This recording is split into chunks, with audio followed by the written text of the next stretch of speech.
Hello everybody, I'm Jackie K. Cooper, and my entertainment rundown for today is a review of the film The Gentleman. This is a movie directed by Guy Ritchie. He also wrote the screenplay. He has a reputation for making kind of quirky movies, and this one certainly comes into that border of entertainment. It's about a man played by Matthew McConaughey. He's living in London, American living in London.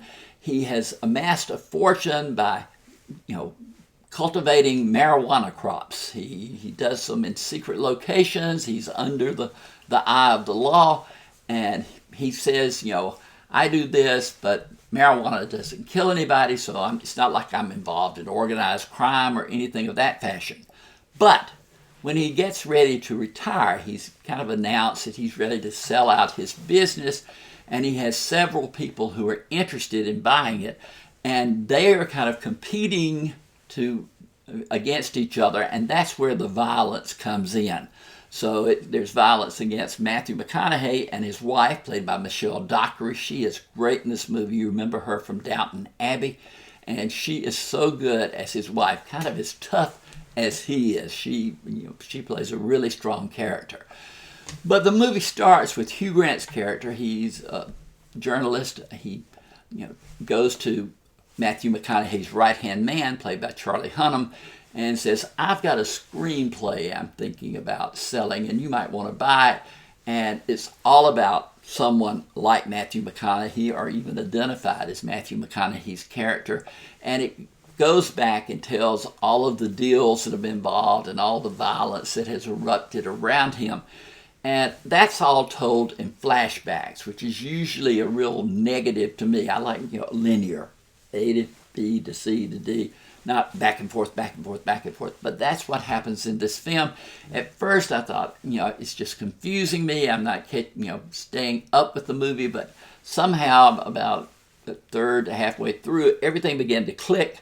And I knew exactly what was going and who was who and what was what, because there's a huge cast in this film. We've got Matthew McConaughey, Charlie Hunnam, Hugh Grant, Dockery, Eddie Marsan, Colin Farrell, and Henry Golding, and plus assorted other actors in smaller roles. But they all have major roles in this film, so the characters interweave, and you've got to keep straight who is who and who's on what side and whatever.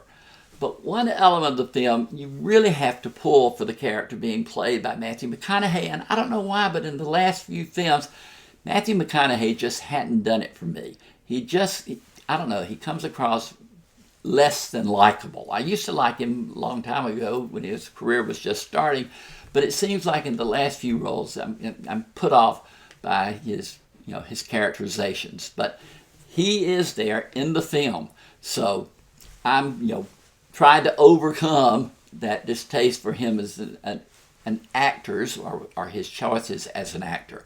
But the rest of the film, Hugh Grant is hilarious. I think he's just amazing in this movie. He's certainly not playing the typical romantic comedy Hugh Grant type of role. But there are twists and turns. You have to expect the unexpected because you're going to get it. And you have to really set your mind on what's going on. You can't just be casual about viewing this film. You have to stay up because, like I say, there is such a large cast of characters. Some things that show in the flashbacks are fantasy, saying, oh, that possibly could have happened, but it didn't. So you have to stay right on that also. The film is rated R for profanity and violence. There's a lot of both. And I scored it 7 out of 10. Yes, it finally won me over, and by the time the movie ended, I thought, this is a good movie. It's not the greatest movie I've ever seen, but it's a good, solid movie. And if you like this kind of, quirky, violence-prone film with a lot of intricate plots and all, then you're going to have a good time. At least I did. So reach down there, hit the subscriber button. We want to have you here with us as we take on all the movies that are upcoming this year. But for today, this has been Jackie K. Cooper's Entertainment Rundown with a review of the film The Gentleman.